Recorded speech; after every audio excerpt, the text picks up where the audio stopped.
past 1 o'clock.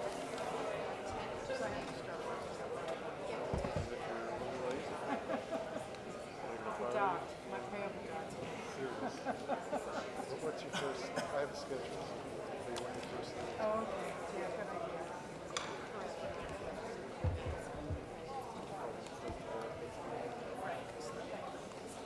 You want schedule? So I don't need it. You don't need it? Great.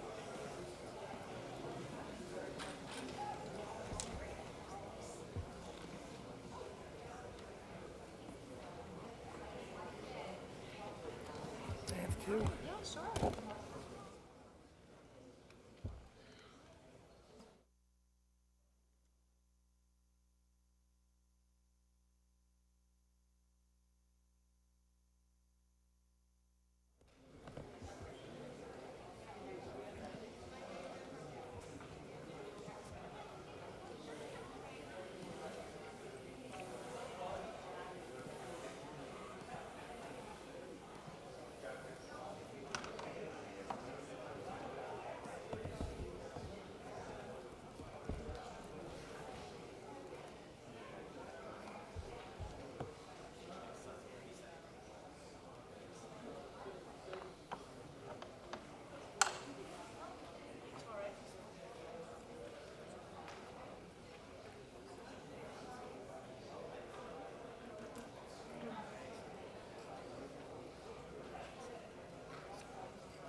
Ladies and gentlemen, welcome to the fall season of America's Town Hall at the National Constitution Center. It is so wonderful to see all of these dear friends and lovers of the Constitution back for an incredible season of constitutional education and debate here at the National Constitution Center, which, as all of you know, is the only institution in America chartered by Congress to disseminate information about the U.S. Constitution on a nonpartisan basis. Beautiful. Very well done. We have such a series of blockbuster events this fall, including visits by Doris Kearns Goodwin, Michael Beschloss, wonderful book events centered around our Madisonian Constitution for All initiative. Just today, the Atlantic magazine has issued a special issue in collaboration with the National Constitution Center, Is Democracy Dying? I have a piece called Madison versus the Mob. We are launching it in Washington on October 2nd, and then we're going to reconvene authors here on November 28th to ask what would Madison make of American democracy today? And it's going to be a great series of discussions throughout the fall. So I'm so excited. Actually, excited is not the word. I am so honored to have a dear friend of the Constitution Center, America's preeminent public historian, and someone who's done more to illuminate the connection between politics and constitutional history than anyone else in America. The great Sean Wilentz. Sean, who has been frequently to the Constitution Center and is a central member of our advisory group of scholars, has written a path-breaking book. I didn't realize until reading it how dramatically no property in man, slavery and anti-slavery at the nation's founding, will transform our understanding of what may be the central question in American constitutional history. Namely, was the nation founded on a pro-slavery constitution or an anti-slavery constitution or some subtle combination of the two? And Sean's thesis, namely that James Madison, when he called the idea that there could be property in men an idea that had to be excluded from the Constitution, allowing the document to tolerate but not endorse slavery and to preserve it in the local areas which maintained it, but setting the stage for its eventual abolition. This sophisticated, nuanced, but centrally powerful insight, I think, will indeed transform the way we think about the Constitution. So please join me in welcoming, I'll give his distinguished title, the George Henry Davis, 1886 Professor of American History at Princeton University, America's preeminent, I'll say, constitutional historian, the great Sean Wilentz. Thank you. Thank you. Thank you, Jeff.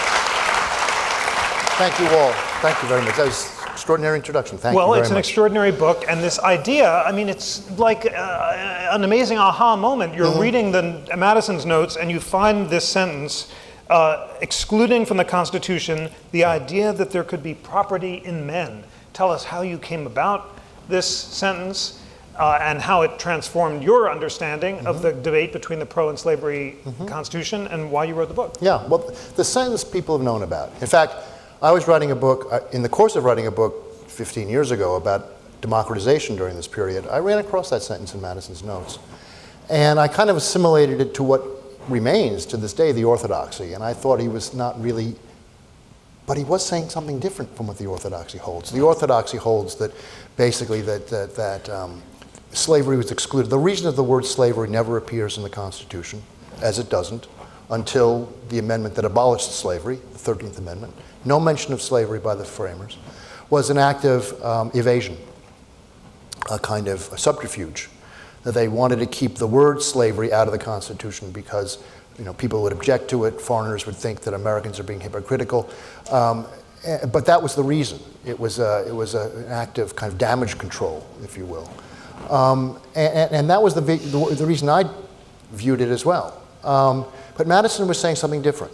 Madison was talking not just about the word slavery, but the thing, the idea of it itself. And the phone has stopped ringing. Okay. That was Madison checking in. And so it bothered me at the time, all those years back, but I had a lot else to do, so I didn't think about it that much. More recently, or 3 years ago, I was asked to give some lectures up at Harvard, and they had to be on African American history, and I was thinking about this question again. And historians of the Civil War and emancipation had been focusing on the property issue. So it was on my mind, and I thought, well, I'm going to go back and figure out what the heck Madison was saying. And so I went through the notes again with an eye to seeing what they said about property, and what they said about property in man, property in slaves in particular. And that was the eye-opener, because Madison's notes, which are the fundamental document for understanding the convention in 1787, James Madison was a delegate, was taking notes throughout. They were published in 1840, and since 1840 they have been the heart of constitutional scholarship about the convention. In all of those years, all those decades, it's more than a century, no one had gone through those notes with that particular idea in mind. It was just dumb luck. But so that the sentence that you read took on a whole new meaning when read alongside all of the other debates in which the question of property in man came up. And there were many of them, several of them where it came up. And once you put them all together, the convention looked different. And it became clear to me that the reason the word slavery is not in the Constitution is not an act of evasion at all. It was precisely to try to limit the legitimacy of slavery. That they did not, the framers, the majority of the convention, did not want to allow slavery to exist in national law. That was why the word slavery was not in the Constitution. They were excluding the thing as well as the word. And once I saw that, well, then I had a nice new argument to make about the convention. Maybe worth an article. I hope we stretch it into a few lectures. But then I looked at this question again for the whole period, from the Constitutional Convention all the way through to the Civil War, and everything began to look different. It was like, in my mind, it was like tumblers falling into place. Because then, if you look at all of the major crises surrounding slavery, political crises, which in America are always ultimately constitutional crises, from a Quaker petition in 1790 or more than one petition, Benjamin Franklin delivered one, all the way through the Missouri crisis, the gag rule, the controversy of the Wilmot Proviso, the Kansas-Nebraska Act, Tawney, above all, the Dred Scott decision, they all involve this issue. That was always the issue. Does the federal government have the power to restrict slavery? Is property in man ratified in the Constitution? That's what Dred Scott was about. As you know, Tawney said, yes, it is. He kind of made it up, but he insisted that it was, and therefore that the Republican Party of Abraham Lincoln was unconstitutional. But it all went back to this debate, these debates in 1787. And the fact that, now, James Madison and his fellow delegates could not see into, they were not clairvoyant. They didn't sit back and say, well, 70 years from now, Abraham Lincoln's going to come along and this is all going to be taken care of. They had no idea of any of that. I mean, the country was very different. Slavery was very different. The Constitution was different. But what they did do was to make sure that slavery would not be instantiated in the Constitution.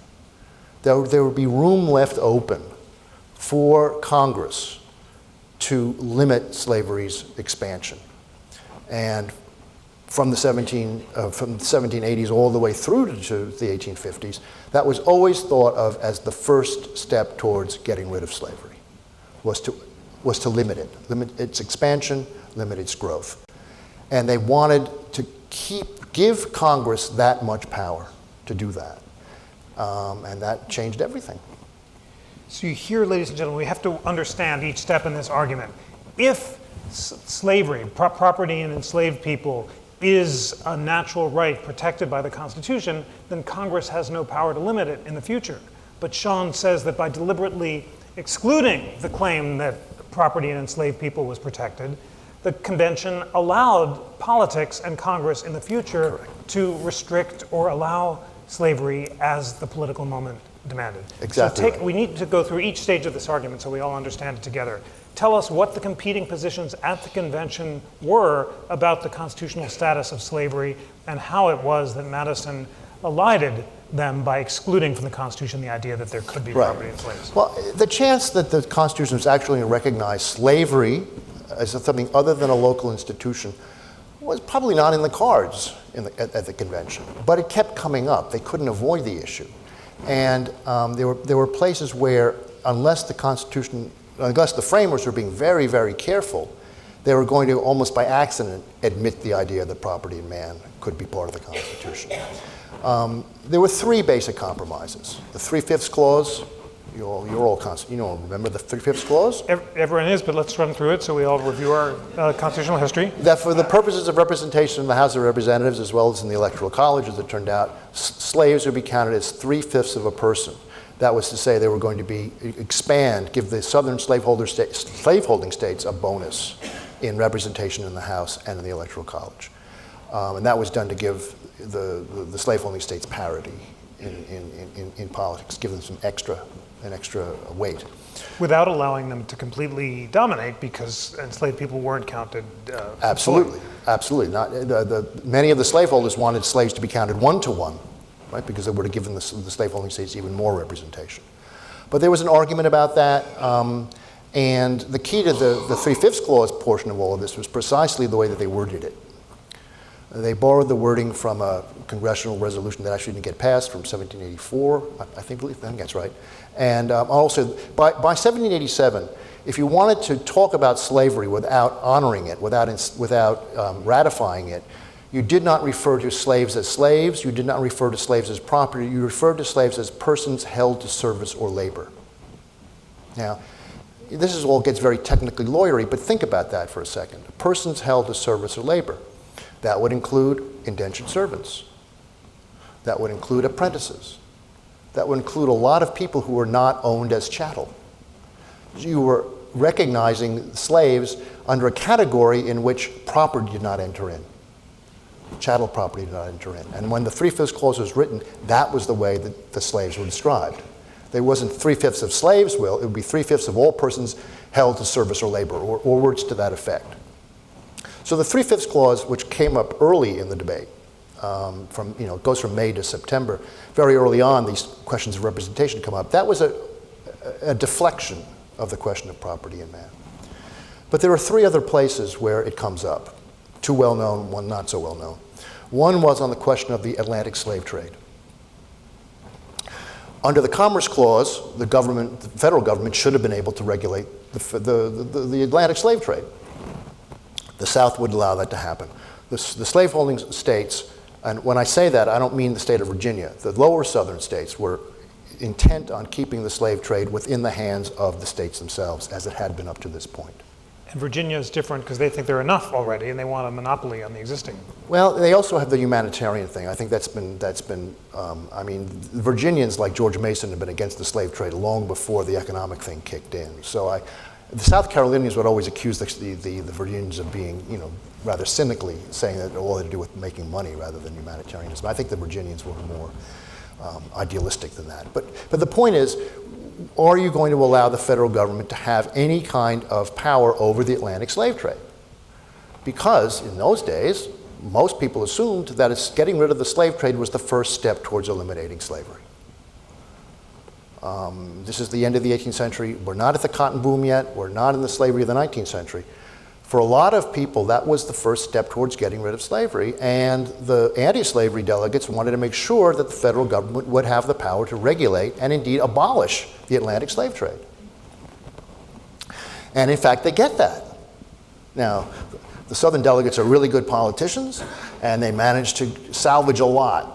Even though they lose that point, they manage to get an extension. There's a stay of execution for the slave trade until 1808. And that's in the Constitution, which says that Congress may not abolish the slave trade until 1808, but Correct. they do so afterward. Correct. But in this in debating this whole question, the wording was important. And there was a point at which it became clear that the wording as it was being discussed would have implied that slaves were property. And that's where, in fact, Madison's famous sentence comes up. They changed the wording around precisely to avoid that implication. There was then a debate, this is the lesser known one, over something that lawyers know very well, as the Privileges and Immunity Clause, whether one state's laws will be respected by another state. And at one point, the slaveholders are worried, right? There are all these new northern states, that, or rather, they're old northern states, but they've just been starting to emancipate their slaves. And they're worried, particularly the state of Pennsylvania, the first gradual emancipation law in world history, passed by Pennsylvania in 1780. They're worried that these northern states are going to become refuges for runaway slaves. So, and they want to make sure that slaveholders who take their slaves into other states will be able to do so without having their slaves taken away from them. Charles Cotesworth Pinckney, who was kind of the great, what should we say? He's either Mephistopheles, or he's either Lucifer, or he's a saint, depending on how you look on the slavery issue. But he's a great Southern politician. He proposes that property in man actually be introduced into the Constitution at that point, according to Madison's notes, and he's overwhelmingly defeated. I mean, I think it's 10 states to 1. I think South Carolina, as I say, it's always, nothing personal, but it's always now South Carolina. I mean, it's always South Carolina. They vote for it, but it's crushed. And then the last is the Fugitive Slave Clause, which comes up later for the same reasons as I just mentioned, fear of slaves running away, and in part influenced by the Northwest Ordinance, which Congress had just passed. I don't want to get too detailed about all of this, but the Southerners want to have something in the Constitution which will compel the newly emancipated states, the newly free states, not to free slaves who run away to those states. In other words, if I'm a slave in Maryland and I run away to Pennsylvania, they wanted to make sure that there'd be some sort of guarantee that my slave from Maryland would not be freed by Pennsylvania law. So that was what the Fugitive Slave Clause was all about. But again, the wording was crucial. Were these people who were the runaways slaves, therefore property, or were they persons held to service or labor? And they are described as persons held to service or labor. And it's fascinating. The Constitution went through many different phases.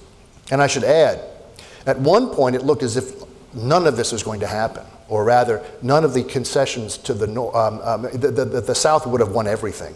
The first draft of the Constitution, which is announced by a thing called the Committee of Detail, is, on all of these issues, is very pro-slavery. But the Northerners fight back and win. And they continue to push. And there's another committee called the Committee of Style, which at the end revises all the wording of everything to try to make sure that it conformed to what the intentions of the framers were, and they make sure that the Fugitive Slave Clause does not say anything about slaves as property. This is the inside baseball nitty-gritty part of all of this. The point is, at various stages, at various moments in the constitutional debates, the issue of whether slaves should be considered property came up, and in every instance, the convention majority rejected it. And they rejected it precisely because they did not want to see slavery ratified or honored or authorized or condoned in national law. And this is an extraordinary achievement because of the pervasiveness of slavery at the founding. How many states completely excluded slavery? Just 2? Yeah, only 2 had abolished slavery at this point. I mean, anti-slavery was a very new thing in the world in 1787. For millennia, people had assumed that the rights to own slaves was a natural right. And it's only in the beginning of the middle of the 18th century, in part for religious reasons, in part coming out of the Enlightenment, that lots and lots of non-slaves begin to say, well, wait a minute, no, slavery is immoral, it is sinful, it is a violation of natural rights. But that's all very new. You know, Adam Smith, 1776, Montesquieu, it's very, very new. In 1780, well, back up. The very first, this surprises people when I tell them, the very first anti-slavery organization in the history of the world was formed in Philadelphia 5 days before Lexington and Concord. You should all applaud Philadelphia. And the president was? Well, the president became, later on, Benjamin Franklin. But it's new, 1775, that's new. And so the push for emancipation has already begun in the North. And this has a great deal to do with what happens at the convention. Pennsylvania passes the first gradual emancipation law in 1780. In Massachusetts, by 1783, basically slavery has been abolished through judicial decisions. There have been slaves themselves have been suing for their freedom, and the courts decide that the Constitution of Massachusetts has abolished slavery. New Hampshire, pretty much the same thing right at the same time. Then there are gradual emancipation laws passed in Rhode Island and in Connecticut in 1784. And then the state to be of Vermont, which is kind of rebelling against New York to found its own statehood, adopts a constitution in 1777, actually earlier, that also it was the first constitution ever written that actually barred slavery. So there is this emancipation movement going on. And this is new, and it's just in the years before 1787, just before the Constitution. Right? Southerners are noticing that. And the whole point of the Constitution was to create a stronger central government. And the Southerners want a stronger central government for commercial reasons, for military reasons, for all sorts of reasons. But they're also aware that if you have a stronger central government, it might be a central government which, if run by Northerners, would undertake the same kind of emancipation that has just started in the North. They were very concerned about that. And that's why they were fighting so hard in Philadelphia at the convention for all of those provisions we're talking about. It's not just out of the blue. They're not just abstractly worried about emancipation. It's a very real political threat because what has been happening in the North over the previous 7 years. And that's important for understanding not just the particular clauses I talked about, obviously Fugitive Slave Clause, obviously privileges and immunities, but it's important understanding the entire mindset of the Southern delegates in 1787, and it's important in understanding the mindset of the Northern delegates in 1787. They were not, there were several members of the PAS, the Pennsylvania Abolition Society. Franklin was one, Jared Ingersoll was another, George Clymer from Pennsylvania, another delegate. He had been, I think, maybe one of the first officers of the Pennsylvania Abolition Society. From New York, Alexander Hamilton had been part of the New York Manumission Society. There were lots of anti-slavery, and from New Jersey there were others who were very anti-slavery. There were a lot of anti-slavery delegates, and they were important. Nevertheless, these gradual emancipation efforts ran up against 2 radical natural rights arguments that seemed to ignore the convention's compromise. On the one hand, you write, pro-slavery defenders continued to insist that depriving slave owners of their property rights enslaved violated their natural rights of property. Right. And on the other hand, the abolitionists insist that depriving enslaved people of their liberty violated their natural rights of freedom. And you had the odd convergence of John Calhoun, the notorious defender of slavery, and William Lloyd Garrison, the notorious abolitionist, insisting that the Constitution was a pro-slavery document because of the natural rights of the slave owners. Yes. So tell us about how, despite this extraordinarily moderate and legalistic compromise, you call it the paradox of a constitution that strengthened and protected slavery yet refused to validate it, we nevertheless, soon after the convention, had these radical positions arising. Well, in the northern states, it's important to remember, whenever slavery is contested, there were racist reasons given by the slaveholders, there were biblical reasons given by the slaveholders, but the bottom line was always about property. I mean, the property argument was the cornerstone of the defense of slavery, as it had been in the northern states. The northern states did not respect that, overthrew it. That was what was so radical about northern emancipation. The southern states insisted on it. In the state of Virginia, for example, in 1785, there's an emancipation debate. Property wins. Property is the cornerstone of understanding what slavery was about. Now, it takes a while before we get to Calhoun and Garrison. Slavery goes through great changes. The cotton plantation regime is born. But the issue of property in slaves is always there, is always going to be there. Now, the key turning point in the story of Garrison and Calhoun is actually the Missouri crisis. And remember what the Missouri crisis was all about. Was whether Missouri was going to be admitted to the Union. This is in 1819, 1820, going to be admitted to the Union as a slave state or as a free state. And there's an enormous fight in Congress about this, and it's a measure of how strong anti-slavery opinion has grown in the North. But it's during those debates that Southerners at the national level, for the first time, really begin to insist that, in fact, the framers did recognize property in man. How could they do that?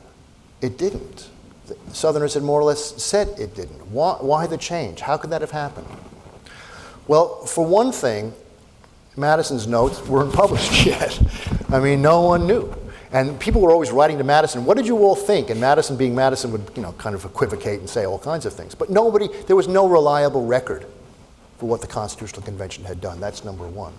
Number two, very crafty lawyers, judges, began to interpret the Fugitive Slave Clause in a particular way, saying that implied in the Fugitive Slave Clause was the idea that slaves were property. So there was some precedent for what was going on during the Missouri crisis among the slaveholders. But the slaveholders begin to come up with that argument. If you remember your history, Congress repudiates that argument in the Missouri crisis. Why? Because half of the Missouri Compromise is banning slavery in the territories north of the parallel 3630, giving Congress the ability to ban slavery in the territories. If slaves are property, then Congress can't do that. So the Missouri crisis was once a victory for the South and a repudiation of this argument they were making. But once the argument's out of the bag, it doesn't go away.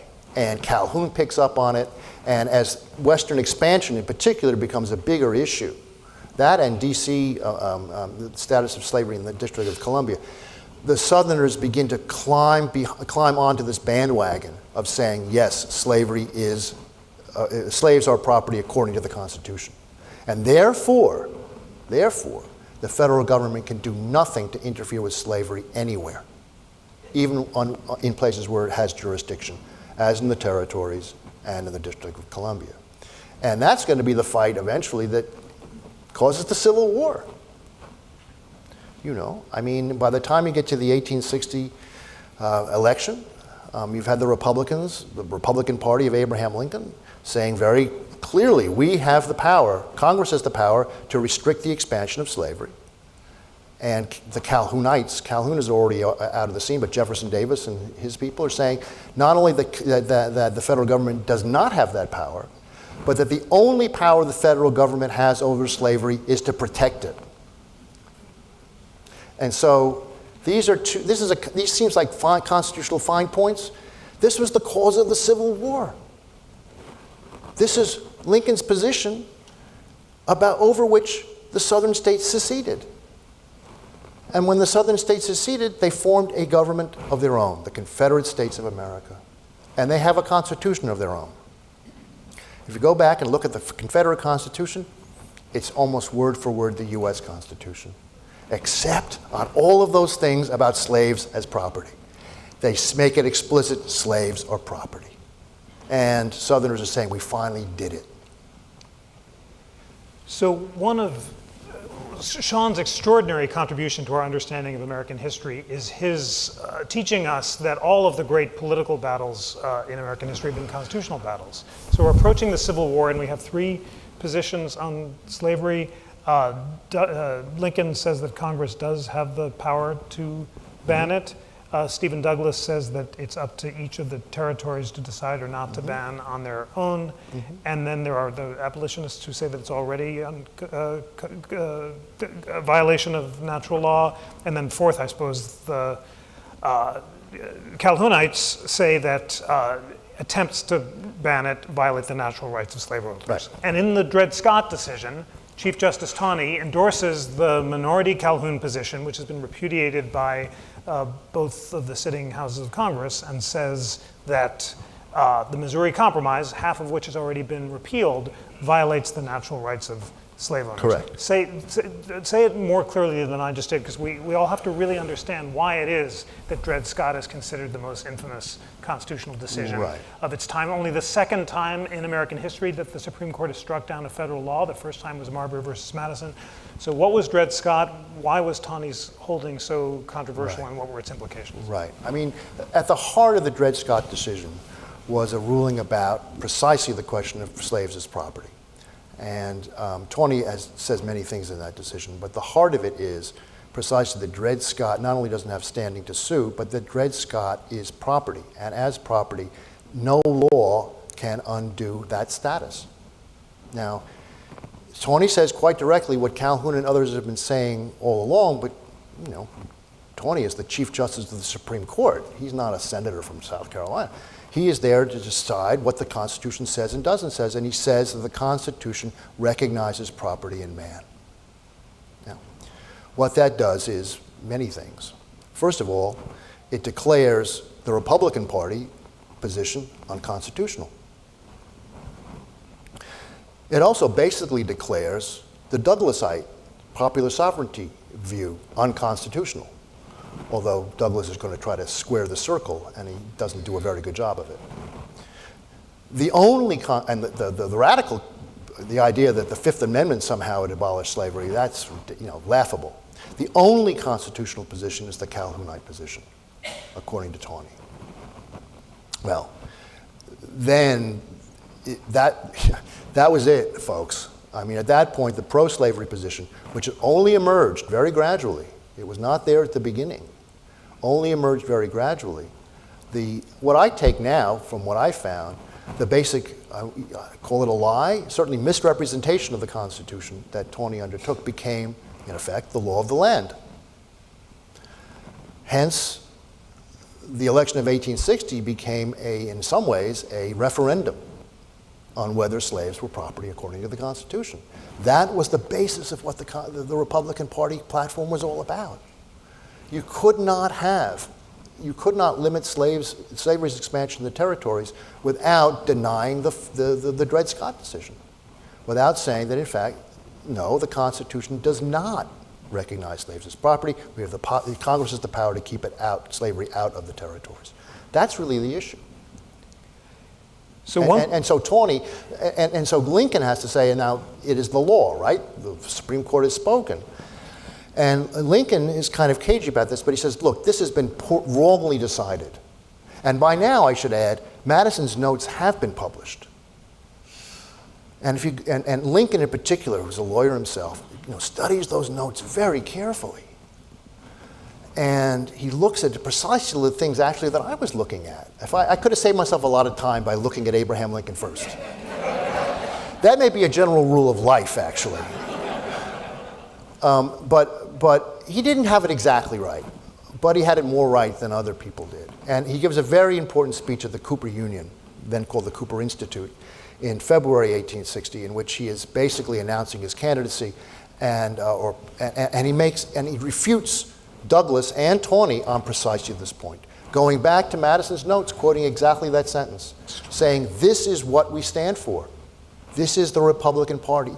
You have to rally to our flag." And he's talking constitutional politics.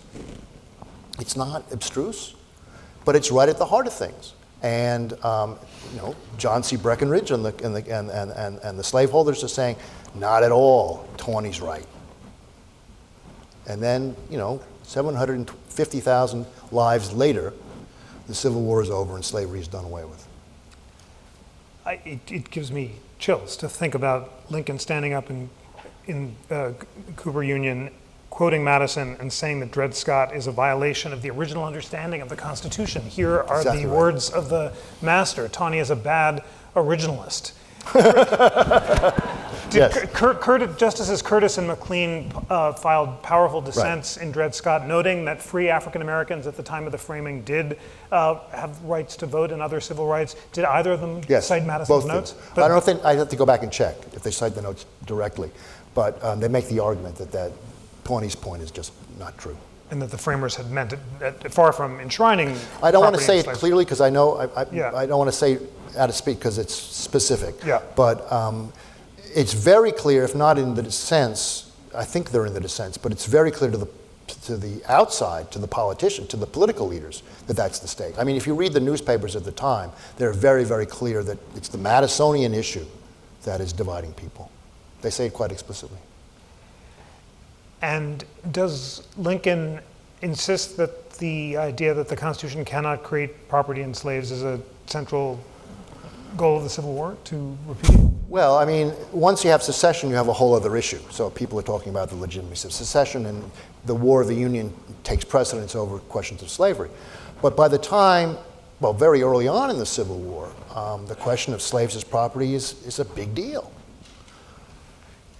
So another reason this is so important, when we talk here at the Constitution Center, we're creating this phenomenal new exhibit, which will open in the spring, the Civil War and Reconstruction, the constitutional battle for freedom and equality. And it's going to be the first gallery in America telling the story of how the promise in the Declaration that all men are created equal was betrayed in the Constitution, revived by Lincoln at Gettysburg, and finally enshrined in the Constitution itself. But that's not the right way to tell it. That's you have too to rewrite simplistic. it. I'm sorry, We have Jeff. to rewrite You the have to script. rewrite This it. is terrible. Well, you'll have to Darn. help us. Well, so the how idea- would yeah. you would say that the original Constitution deliberately excluded the idea that you could create property Mm-hmm. in men, and that Tawney betrayed that in Dred Scott, and Lincoln resurrected the original understanding at Cooper Hewitt, and that was finally enshrined in the Constitution. Well, it wasn't that he. That's I mean, not as sexy a story, but it's more accurate. It's sexy if you like, Yeah. Abraham Lincoln. And James Madison, which we did. And James Madison, which you are put those very two together. much. Although James Madison is a very complicated figure, and I don't want to give him just undue kudos, as they say. But why don't you take a beat, because we're talking about it. His views on slavery were, as you say, complicated. well, he's a slaveholder, for Yeah. one thing. He owns a lot of slaves at Montpelier. He inherited a lot of slaves. He never gets rid of his slaves. He is a man of the Enlightenment, a Virginian of the Enlightenment, and he knows that slavery is a violation of natural rights. So he's carrying these two things around with him, not unlike his friend Thomas Jefferson. At the Constitutional Convention, he wants one thing above all, is to strengthen the federal government and get this Constitution ratified. And to do that, he gives a lot to the slaveholders. I mean, Madison is more responsible for the Electoral College, for example, than almost anybody else, and he's doing it precisely because he wants to make sure that Southerners will be able... that you can now hiss for the slavery compromise as well as for its current results. This is not Madison at his best, but he's very clear that, he even says it, because of the Negroes, as he says it, Southerners will never be able to elect a president. So he has an electoral college that's based on the 3/5 clause, which does not give the South a clear majority, but gives them enough close so that 5 of the first 7 presidents are slaveholders. Now, he didn't predict that, but he helped shape that. But Madison's not standing up terribly for slavery or against slavery in Philadelphia. He's standing up for the Constitution, and he wants to make sure that it's going to have provisions in there which are going to, make sure that it gets support across the country. He did, however, not want the Constitution to enshrine slavery. On that, I'm certain, because he was looking to a Constitution that would be for the future. And I think that he hoped to see an America without slaves, that an America without slavery would eventually come to be. I truly think he believed that. He wasn't going to be able to do it. He was going to throw up his hands. I mean, that's the thing that's so infuriating about these guys. But he did not want to see slavery as a constitutional American institution. He truly didn't. And that explains some of his other, he's very much, for example, like the other Virginians, for banning the abolishing, giving Congress the authority to abolish the slave trade. That is the first step towards getting rid of slavery as far as he's concerned. So he's complicated. But you're right about the story and having to rewrite the script. I mean, the idea that that Lincoln at Gettysburg somehow, resurrected something that was, no. I mean, this had been around for a long time. I mean, you tell this amazing story on November 20th, 12 days after Lincoln's victory. Hamilton, this is Alexander Hamilton's grandson? It's his son. No, His son, Hamilton. James Alexander Hamilton, his third-born son, runs into a fellow passenger, Charles Cotesworth Pinckney, the nephew and namesake of the pro-slavery mainstay, and Hamilton, the son, resurrects Alexander Hamilton's original arguments and tries to persuade the country to adopt them. Yeah, it's too late. But what's interesting about that is here's James Hamilton. He has this confrontation. He's coming back from Europe, back to the United States, and he meets this man, Pinckney, and they have this, conversation, and he's really alarmed. At least it's patriotic music this time, but please do turn off your patriotic cell phones. Very good. Thank you. So he runs into this character, and he's alarmed, and it's precisely on this question of property. So James Hamilton goes back, arrives in New York, goes back home, and he starts studying the question of property in man. And on July 4th, 1860, the New York Times runs this 6,000-word op-ed piece, in effect, by James Hamilton called Property in Man. And he gets to read Madison, and he spells it all out. But he's not the only one. People on the stump are saying this. John Sherman from Ohio, who is hardly a radical, is saying property in man is not in the Constitution. That is the key to the entire election. That is the key to the Republican Party. We have to fight for it. In Glasgow, Scotland, Frederick Douglass is saying exactly the same thing. We talked about William Lloyd Garrison a moment ago. Garrison is very pessimistic about the Constitution. He calls it a covenant with death. He thinks that he believes, like Calhoun, that the Constitution is fundamentally pro-slavery. But Frederick Douglass disagrees. Frederick Douglass sees things much more like Abraham Lincoln will later see them. And he gives a speech in Glasgow, Scotland in 1860. He's run away because of John Brown and a variety of other reasons, but he's in Glasgow. He knows that his words are going to be picked up in America. And he says, no, the Constitution is not pro-slavery. And it's precisely on this question of property in man. And that is the issue before the American people. So go out and vote for it. He doesn't say who, but we all know who he's saying. We just did a great podcast with David Blight, who has a monumental new biography of Frederick Douglass, who describes Douglass's evolution from a Garrisonite who thinks it's a pro-slavery document to believing that it is not. But is it actually the Madisonian position that persuades Douglass, and does he read the notes and say yeah, that, oh yeah. And like Lincoln, it's the same argument, that the framers considered this and refused to enshrine. It's not just they all read Madison's notes and the scales fell from their eyes. There had been various important people who had been making this argument actually before Madison's notes were published, and then really pick up thereafter. The most important being Salmon P. Chase, who later becomes Chief Justice of the Supreme Court under Lincoln. He's the guy who begins figuring this out. Before him, Theodore Dwight Weld, a wonderful abolitionist, a man I greatly admire, had figured it out too, even before Madison's notes were published. But he just looked at the Constitution and said, wait a minute. But so the argument's bubbling, the argument's out there, and it gets advanced by the Liberty Party, by the Free Soil Party, but then the Republican Party really makes it its own.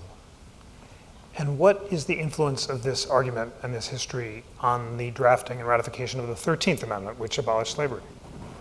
Well, the question was, can you just go ahead and assume that since the framers had excluded property in man, that you did not have to actually include it in an amendment abolishing slavery? And the fact was, it wasn't the case. Why? Because even though you exclude property in man from national law, it can still exist in state law. And the states had rebelled and so forth, but there was still the possibility that you end the war, you bring the states back in, and they still had their laws saying that you could have slavery. There were lots of arguments about what the status of the former Confederate states were, but to put it simply, if you were going to cut the Gordian knot, you had to do it. You had to do it. There are those, in fact, who say that the 13th Amendment shows that slavery was encapsulated in the Constitution, but I think that's wrong. Slavery, look, the Constitution was in part a pro-slavery document, no question. It has the 3/5 clause, it has all those things in there, but it also has an anti-slavery dimension. They're both present. And they leave it up to Congress to decide which way it's going to go. And for many decades after 1787, Congress goes in a pro-slavery direction. But after 1815, and certainly by 1860, it's taken the same instrument, the Constitution of the United States, and turned it in an anti-slavery direction. That's what I think is the heart of all of this. And it's not so much that Lincoln and Douglass, they're building on other people's arguments. They kind of go to an extreme. They think that the framers were all anti-slavery. Not true. But they were more right than their adversaries were about what had happened. So it's an extraordinary story, but it's a real story. It's a story, and this is important, I think, this is sort of one of my takeaway points in all of this. It's important to understand, we think of the United States and the Constitution as having been built on slavery. And that's the general orthodoxy these days. We were born as a nation of slavery. And that's true, but it's only half true, because there was also an anti-slavery element, an anti-slavery politics that was also present there, also present at the creation of the nation. And there was always a fight about slavery. The fight about slavery didn't begin in the 1830s. It began before 1787, but certainly nationally when the nation was being formed. And we have to understand America on that basis. Because if you understand this, as I said to Jeff earlier, if you get this wrong, you've got America wrong. And if you get it right, you're getting closer to getting America right. If we can understand that about the United States, if we understand that the fight over slavery was there from the start, then we can understand the history, I think, of what happened in a much more realistic and comprehensive way. And we can get away from the extremes of thinking about America either as a wonderful place, which is the old innocent view, or as an evil place, which is an idea that's come up much more recently. It's too simple. It's wrong. They were, as David said David Blight wrote a very nice blurb for this book. Slavery and anti-slavery were joined at the hip from the very start. From the very start. And that's the story of America, is the fight over slavery from the very start. And if you see it that way, and maybe your exhibit can help do that, if you rewrite the script along those lines, I think you'll not only be pushing my book and my ideas, but you'll be true to what the framers actually did. And you'll be honoring people who have not been given the honor they're due. Gouverneur Morris, Rufus King, William Patterson, William Livingston. These are all anti-slavery delegates to the Constitutional Convention. They have lost, in history, they have not received the honor they are due. Not because they won everything, they didn't win everything, but they fought the fight. They fought the fight here. And there were others who fought the fight in Philadelphia, in New York, Philadelphia, and then finally in Washington, fought the fight as well. They haven't been recognized. These are names you've not heard of. The other unsung heroes in the books. Oh, there's a man named George Thatcher, who's from Massachusetts, or actually from Maine, but Maine was then part of Massachusetts, who gets up in Congress and tries to keep slavery from getting into the Mississippi Territory. And he actually gets some support. And this is in the House of Representatives. He loses, but imagine how American history had been different had George Thatcher carried the day. no slavery in Mississippi. There were others. James Hillhouse from Connecticut did a lot. Actually, the Senate did actually come close. The House of Representatives did, but the Senate came close to keeping slavery out of Louisiana territory. Imagine how history would have been different. A man named James Sloan. I love him because he was a man that Henry Adams looked down upon, so already I like the guy. He called him a nitwit. He's the guy who comes up with the idea of moving the capital back to Philadelphia because it shouldn't have slavery in the national capital. He tries to introduce gradual emancipation in the District of Columbia.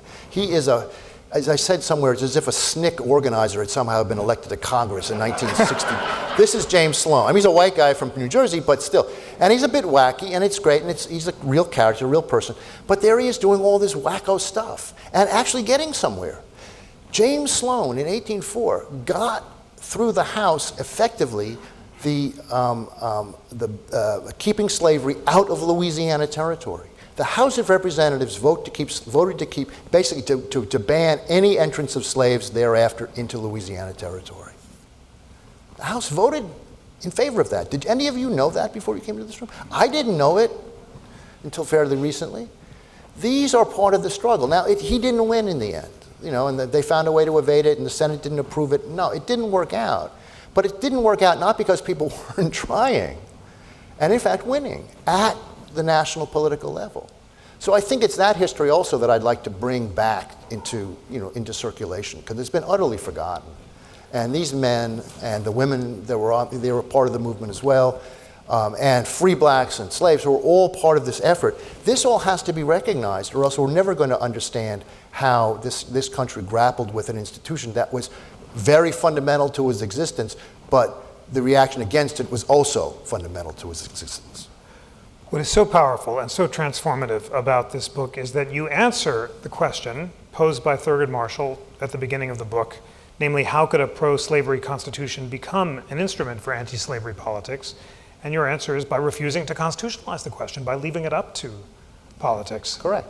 How then, after the passage of the 13th Amendment, and especially more recently, was this history forgotten, and has it become conventional wisdom once again among historians that the Constitution was a pro-slavery document? Right. For the first generation after the Civil War, actually, people were very aware of all of this. I mean, when Horace Greeley or Henry Wilson writes his history of the rise and fall of the slave power, this argument is very front and center. But then through the era of redemption, the end of Reconstruction, the whole history of slavery in the Constitution falls away.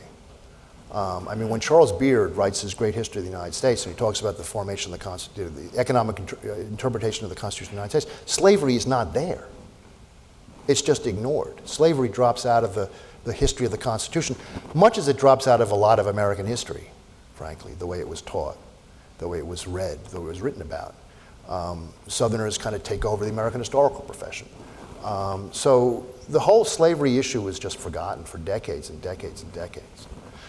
But then it comes back in the 1950s and 1960s as the great revolution in American historical scholarship and legal scholarship as well, and Marshall had a lot to do with this,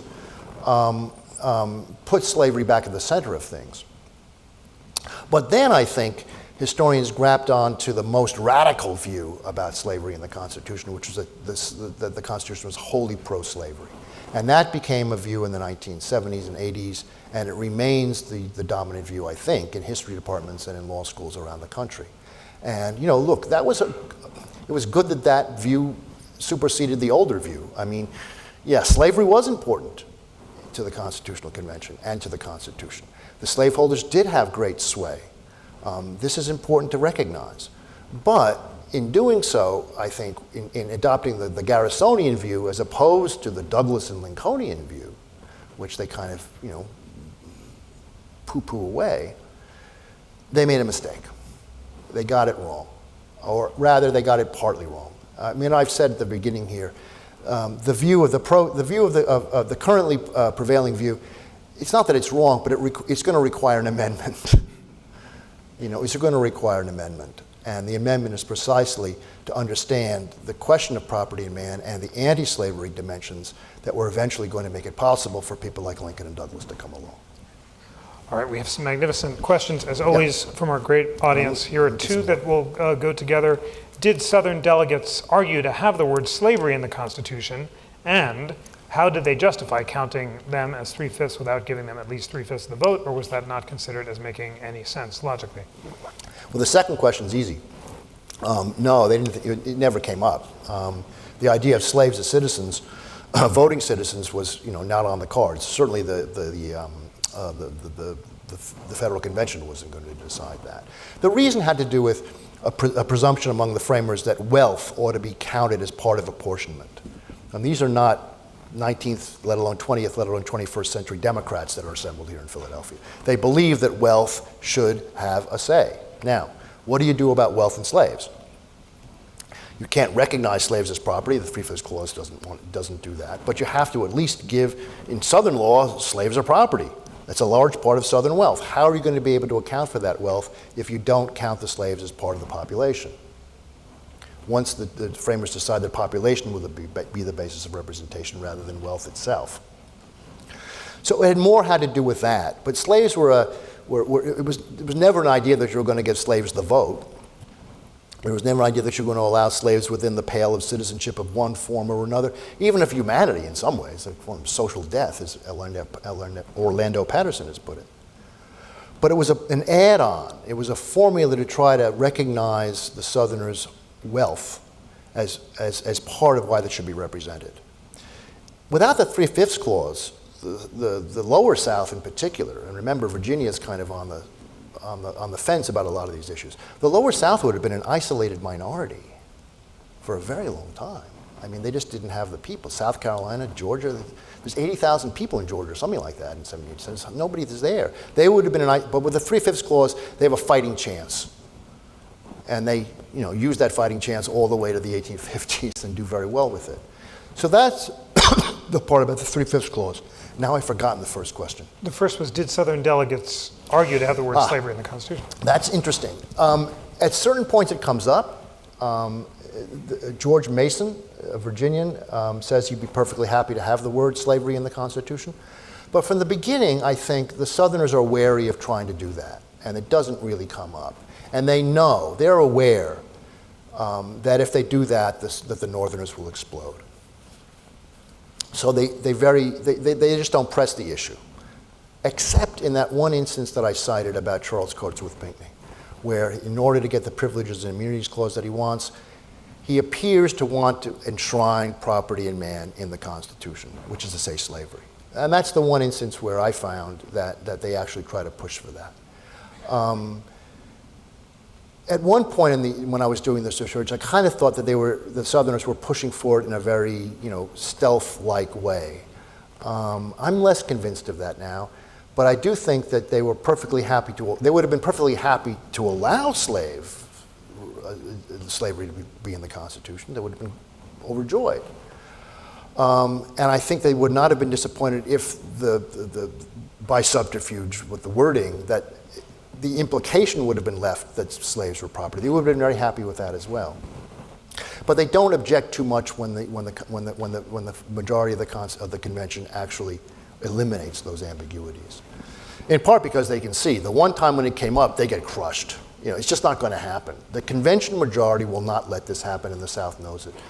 The South does other things, though. It gets the 3/5 clause. It gets the extension to the stay of execution for the slave trade. It gets the fugitive slave clause. These are things that they think will make it much harder for the federal government to ever do anything about slavery or the slave trade. So that's where they put their money, is in trying to create a political system as well as a framework of law that will allow them to hold on to their slaves and will make it almost impossible for the federal government to do anything. All right, two more questions. Was any thought given by the constitutional delegates to voting to abolish slavery and therefore create a smaller USA without the pro-slavery states? No. No. I mean, look, if you were going to have a nation that included South Carolina and Georgia and Virginia and North Carolina, you were not going to abolish slavery. It was not going to happen. Now, They did think that many of them, including many of the Virginians, thought that slavery was on its way out anyway. And that was for economic reasons and for moral reasons. They thought that in time, slavery's days were numbered. This is before the cotton gin. It's all going to change when the cotton gin comes in, and you're going to have a cotton empire unlike anything the world had ever seen. But at this point, it's based on tobacco, and the tobacco market is glutted. There are only so many pipes in Europe. It's just not going to. So they think that slavery is on its way out. Jefferson says this all the time.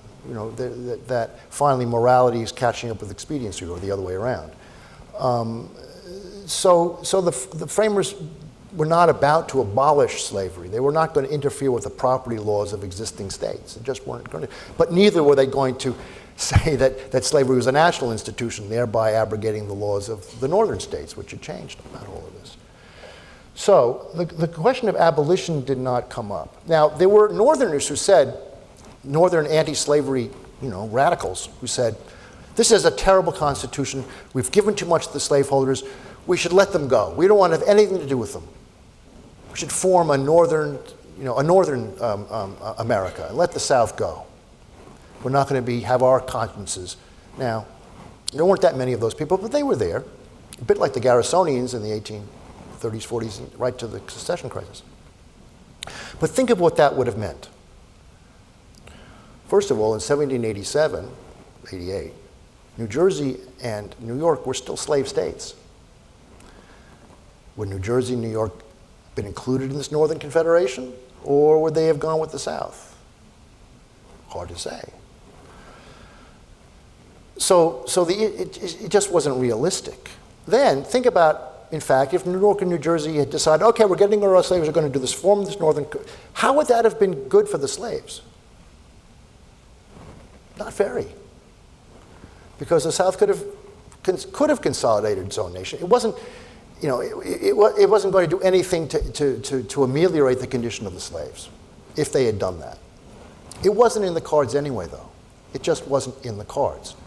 What they did think, though, was that they could establish a powerful nation that would leave it up to the politics of the nation, to popular sovereignty, to the popular will, to solve this problem of slavery. And that's what they did.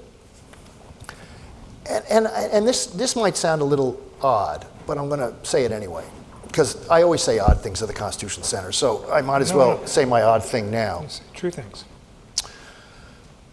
For millennia, as I said before, slavery had been considered a perfectly natural institution. Suddenly, in the middle of the 18th century, that doesn't happen. I mean, among white people, slaves never thought that slavery was okay. But for non-slave, there was this great moral. Now, in the arc of time, 70 years is not that long.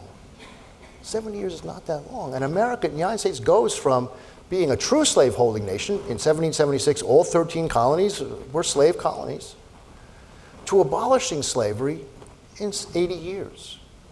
Given where the whole history of slavery, I think that's pretty quick. Americans, we have a very short history. We think of 80 years as a long time, but in the grand scheme of history, America did an extraordinary thing. Now, that's not to say that America was a completely extraordinary place, because it also gave rise to one of the greatest slave empires in the history of the world that very easily could have won that war. So, there's an ambiguity there. But as history transpired, especially given the fact that slavery was on the upswing in the 1850s. Slavery was doing fine. There was no natural reason to get rid of slavery if we were just looking at the economics of the country. And yet, we had a war over it and we got rid of it. That, to me, as I say, in the long sweep of time, the Chinese have there's a very famous story where someone said to Chiang Kai-shek or something, "What do you think about the French Revolution?" To which he said, "It's much too early to tell." That's the longer view of history. I think a longer view of history makes this look much less, it was tortuous, it was terrible, hundreds of thousands, nearly 1 million people had died. And yet, fairly quickly, in the larger scheme of things, slavery was undone. And it wasn't just done by the Americans, and the French are part of it, and the British are part of it, and above all, the slaves and the free blacks are pushing this revolution. But this revolution won. It took longer than the American Revolution to win, but in some ways, slavery was in some ways, an even more obdurate institution than monarchy. Well, maybe that observation answers this very powerful last question, which is an opportunity for your closing thoughts. Mm-hmm. Isn't it true that politics failed to resolve the issue of slavery? Therefore, despite your argument about the language, the original factor of the Constitution was the critical, unredeemable factor. Or I guess I'd ask, do you believe, as you just argued, that the decision to leave the ultimate issue of slavery to politics did lead to its abolition more quickly than it might There's a otherwise very have done? important point in that question, and I want to make it clear. The Constitution did construct a political system which was going to allow the slaveholders to pull the Constitution in a pro-slavery direction for a very long time. The 3/5 Clause helped do that. Not the slave trade business, not the fugitive slave thing so much, but the Southerners were able to take advantage of their power to really get to the point where they actually controlled the federal government. And after the Cotton Revolution and by the 1830s and 1840s, what northern anti-slavery people called the slave power, which had control of every branch of government, at the federal level, every branch of the federal government, and all the southern state governments, obviously, that was real, and that was perfectly constitutional. So the Constitution, the framers set up a political system that was going to allow slaveholders to rule the day. The slave power was perfectly constitutional. And this is something we have to understand, the Constitution. The Constitution can come very, very close to legitimizing tyranny. And that's something we ought to think about today as well as then.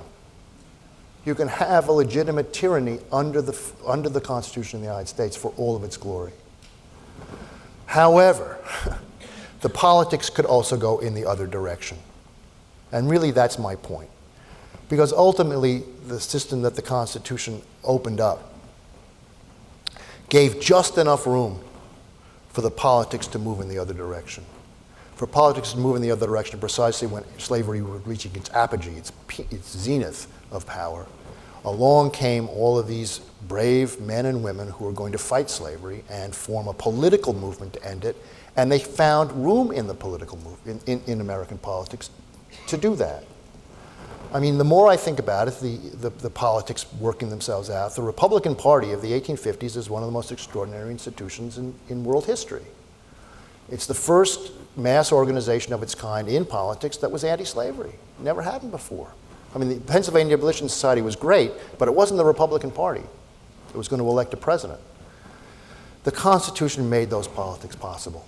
So I think when we see the political outcome of 1787, we have to have two things in mind at the same time. That it could have left a politics that could lead in very, very powerful pro-slavery directions, but it also had the possibility left open the possibility for undoing it. And, by the grace of whatever, the anti-slavery side won. Although even there, as we see, those victories are never permanent. Nothing in history is permanent. And the possibilities of tyranny in the Constitution are still very much there. I don't think we're going to get slavery back anytime soon, but the legacy of the Civil War is still very much with us. So I don't want to make the Constitution, I don't want to be bright and shiny about the Constitution. It's a great thing. It was just great enough.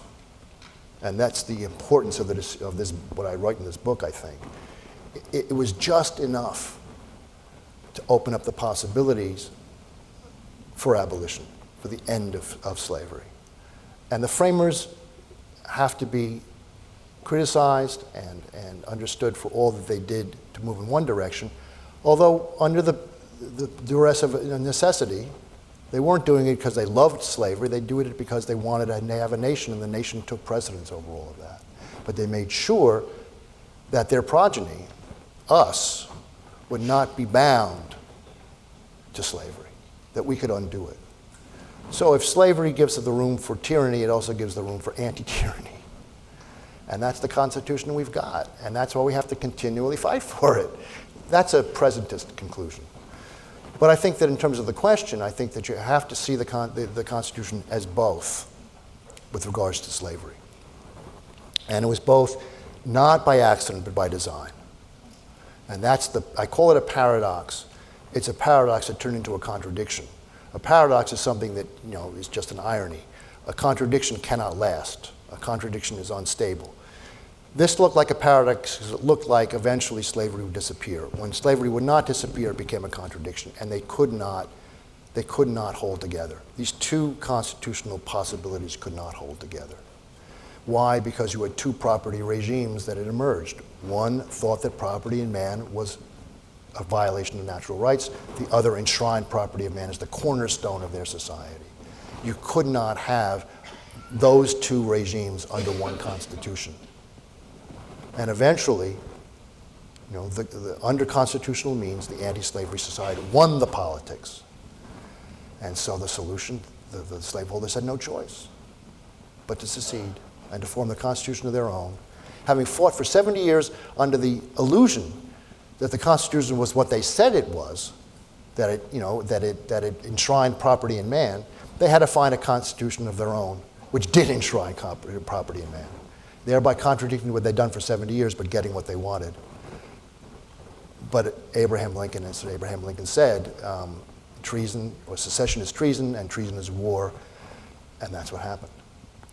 Sean Wilentz, for transforming our understanding of American history by teaching us that every constitutional question is ultimately resolved through politics, but that every political transformation is ultimately fought in constitutional terms.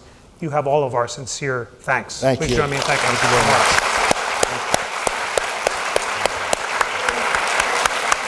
Thank you all.